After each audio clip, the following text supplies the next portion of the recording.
जब आर्थिक स्थिति हमारा असामान्य रहता है। हम जमुई के उस जिला में देखे कि वैश्य समाज के लोग उग्रवादी टीम बनाकर काम कर रहे हैं, क्योंकि वहाँ के सामंतवादी लोग उनको जीने नहीं देते हैं, उनके अधिकार की उनके जमीन को लूट लेते हैं, उनको सरकार से संरक्षण नहीं मिलता है। निश्चित रूप से हम कहीं ना कहीं पछड़े हैं। तो इसकी मानसिकता आजादी के बाद अगर पछड़े हैं तो हमको याद है हमारे पूर्वज को जब कहा गया कि आप बंगाल में, जब पुराना जो बिहार था, बिहार में हमारे बंगाल थी, उड़ीसा थी, झारखंड थे और हम बिहार थे, तो पूरे बिहार में पिछड़े वर्ग में, अति पिछड़े वर्ग में दलित समाज में हमारी गिनती होती थी।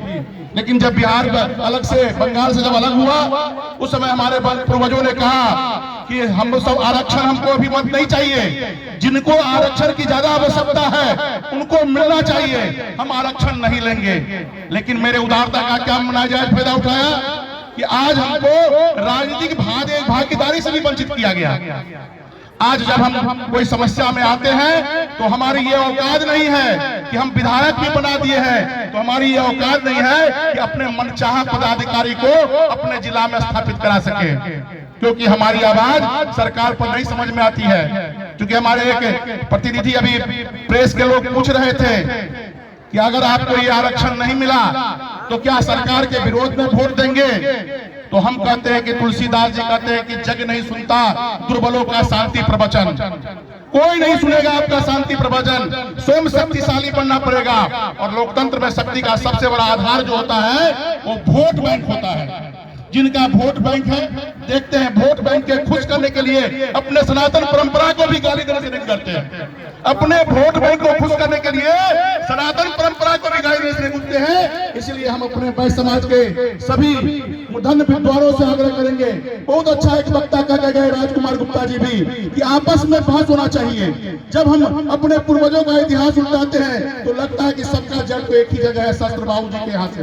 हम लोग सहस्त्रबाहु के जब वंशज है तो फिर ये कर्म के आधार पर जो जात की बंटवारा अंग्रेज के समय में किया गया, उसको अभी तक हम रेखांकन कर रहे हैं। अभी कई हमारे पूर्वज कई बार प्रयास भी किया और कई जगह हो भी रहा है। आज भी कई जगह आपस में वैश्य समाज एक सम्मेलन में आकर बेटी रोटी का संबंध करने के लिए लगातार प्रयास। अभी हम झारखंड के जमशेदपुर में गए थे, वहां पर भी एक बहुत बड़ा कार्यक्रम, कई वैश्य समाज मिलाकर विवाहित परिचय का कार्यक्रम हो रहा था। मैं यहाँ के वैश्य समाज के प्रतिनिधियों से कहता हूँ कि राजकुमार गुप्ता जी का जो आया है कि निश्चित रूप से आपस में जो बहस के नेतागिरी करने वाले लोग हैं उनको आपस में बहस करना चाहिए कि कब तक हम अलग अलग टीम बनकर अपने अपने नेतृत्व को करते रहेंगे।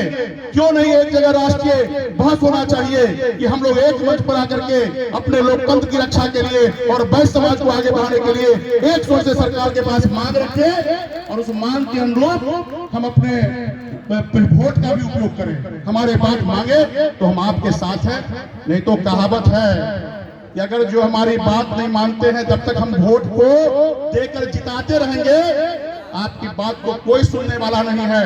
मैं राजनीति में रहा हूं और मैं नजदीक से देखा हूं, जब तक आप लोग वोट देकर जिताते का काम करते रहेंगे, एक बार मन में ठानिए कि जिनके जो मेरे वोट से सरकार में जाते हैं और मेरी बात को नहीं सुनते हैं, एक बार हरा कर तो देखिए, मजा आ जाएगा।